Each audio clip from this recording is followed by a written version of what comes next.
Kinansela ng Department of Energy ang kontrata ng Solar Energy Company na pag-aari ni Batangas 1st District Representative Leandro Leviste dahil umano sa mga paglabag. Sabi ni Leviste, sasagutin niya ito pati ang iba pang isyung ibinabato sa kanya sa muling pagbubukas ng Kongreso sa January 26. May unang balita, si Tina Panganiban Perez.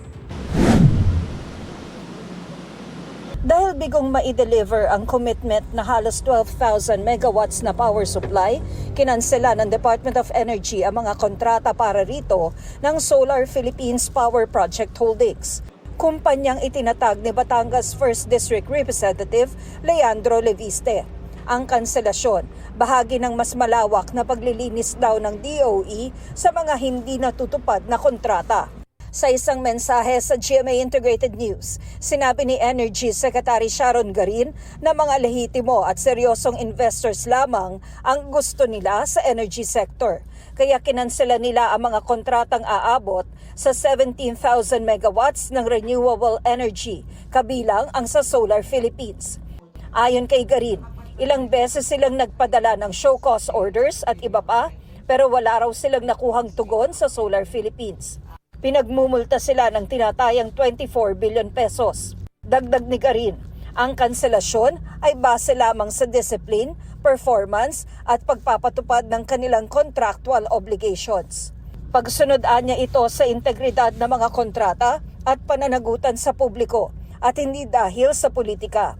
Ayon pa sa kalihim, posibleng kulangin na ang reserbang kuryente sa hinaharap at hindi mangyayari ang inaasahan sanang pagbaba ng presyo ng kuryente.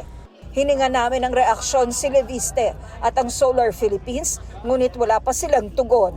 Tungkol naman sa umano'y pagbebenta ng shares ng kumpanya ni Leviste nang walang pasabi at pagpayag ng Kamara na nagbigay ng prangkisa nito, sinabi ng isang Vice Chairperson ng House Committee on Legislative Franchises na iimbestigahan ng komite ang issue kung may maghahain ng resolusyon. Sir, kailangan kong may reso, hindi po pwedeng mo Well, first, let me just say it's my first term as a congressman.